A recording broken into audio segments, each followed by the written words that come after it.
Civil engineering interview में कैसे crack करें। नमस्कार दोस्तों, हमारे चैनल पे आपका स्वागत है। अगर आप सिविल इंजीनियर हैं या फिर इस फील्ड में अपना करियर बनाना चाहते हैं तो ये वीडियो आपके लिए है। दोस्तों, आप जानते ही हैं कि सिविल इंजीनियरिंग बहुत इंपॉर्टेंट और चैलेंजिंग फील्ड है और इसमें सक्सेस पाने के लिए आपको न सिर्फ अपनी टेक्निकल नॉलेज स्ट्रॉन्ग रखनी है बल्कि इंटरव्यू में भी अच्छा परफॉर्म करना होता है। तो आज हम इसी के बारे में बात करेंगे। आज हम डिस्कस करेंगे top 20 civil engineering interview questions और उनके आंसर्स। इन क्वेश्चंस के थ्रू आप किसी भी इंटरव्यू को कॉन्फिडेंस से फेस कर सकते हैं और अपनी ड्रीम जॉब पा सकते हैं। तो चलिए शुरू करते हैं। तो दोस्तों, पहला सवाल जो अक्सर पूछा जाता है वो ये है कि कंक्रीट क्या है।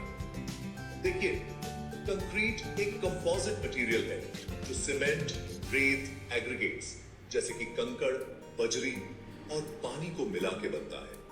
जब हम इन सब चीजों को सही अनुपात में मिलाते हैं तो ये एक पेस्ट जैसा मिक्सचर बनता है और जब ये मिक्सचर सूख जाता है तो ये एक सॉलिड मास बन जाता है जो बहुत मजबूत होता है। और इसी मजबूती की वजह से कंक्रीट का यूज इमारतें, पुल, सड़कें और बहुत सी चीजें बनाने में होता है।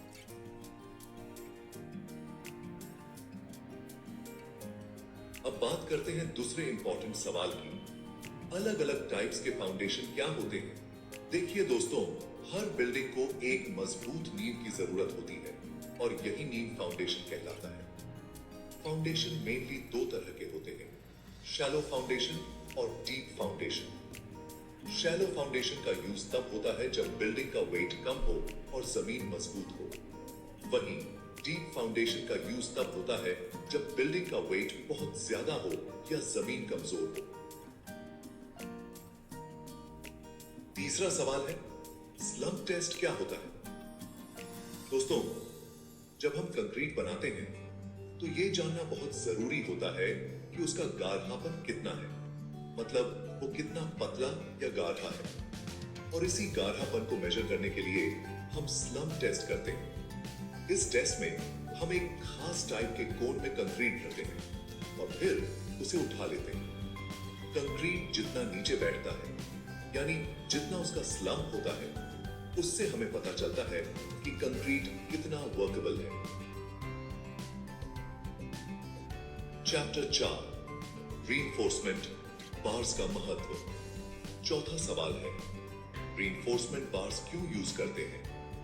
दोस्तों, कंक्रीट अपने आप में बहुत स्ट्रॉन्ग होता है, लेकिन ये सिर्फ दबाव झेल सकता है, खिंचाव नहीं। और इस कमी को पूरा करने के लिए हम रीइंफोर्समेंट बार्स या सिरिये यूज करते हैं। ये बार्स स्टील के बने होते हैं और इन्हें कंक्रीट के अंदर डाल दिया जाता है। इससे कंक्रीट की खिंचाव सहने की ताकत बढ़ जाती है और वो और भी मजबूत बन जाता है। चैप्टर 5, सीमेंट की ग्रेडिंग। पांचवा सवाल है, सीमेंट की ग्रेडिंग क्या होती है। दोस्तों, सीमेंट अलग अलग ग्रेड्स में आता है, जैसे कि 33 ग्रेड, 43 ग्रेड और 53 ग्रेड। ये ग्रेड्स सीमेंट की मजबूती दिखाते हैं। जितना ज्यादा ग्रेड उतना ही मजबूत सीमेंट।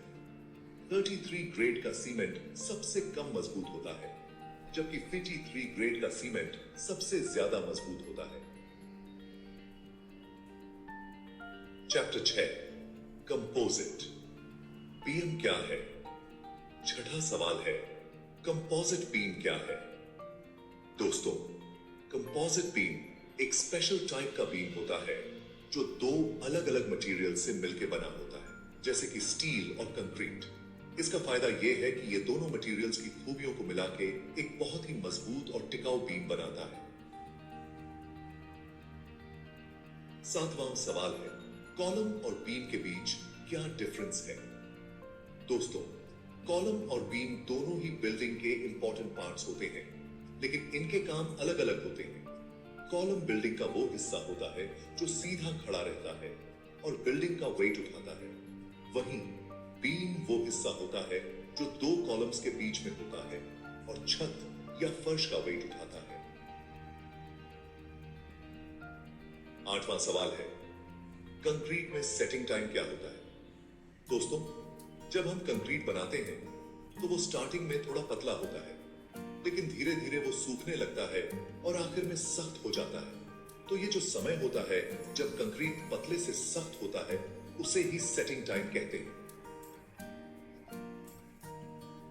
9वां सवाल है, ब्रिटिश स्टैंडर्ड्स और आईएस कोड्स में क्या डिफरेंस है? दोस्तों, ब्रिटिश स्टैंडर्ड्स और आईएस कोड्स दोनों ही इंजीनियरिंग के रूल्स और स्टैंडर्ड्स हैं, लेकिन ब्रिटिश स्टैंडर्ड्स ब्रिटेन में मान्य हैं, जबकि आईएस कोड्स भारत में मान्य हैं। 10वां सवाल है, कॉम्पैक्शन टेस्ट क्या होता है? दोस्तों, जब हम सड़कें, इमारतें या कोई भी चीज बनाते हैं तो उसके लिए जमीन को मजबूत बनाना बहुत जरूरी होता है, और इसी मजबूती को चेक करने के लिए हम कॉम्पैक्शन टेस्ट करते हैं। इस टेस्ट से हमें पता चलता है कि जमीन में कितनी जगह खाली है और उसे कितना और मजबूत बनाने की जरूरत है। 11वां सवाल है, वाटर सीमेंट रेशियो का क्या महत्व है? दोस्तों, जब हम कंक्रीट बनाते हैं तो उसमें पानी और सीमेंट का अनुपात बहुत इंपॉर्टेंट होता है। अगर पानी ज्यादा हुआ तो कंक्रीट कमजोर हो जाएगा, और अगर पानी कम हुआ तो कंक्रीट सूख जाएगा और उसमें क्रैक्स पड़ जाएंगे। 12वां सवाल है, कंक्रीट की क्यूब टेस्टिंग क्या होती है?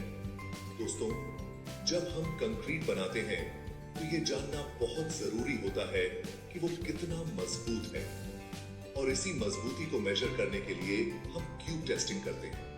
इस टेस्ट में हम कंक्रीट के छोटे छोटे क्यूब्स बनाते हैं और उन्हें कुछ दिनों तक सूखने देते हैं।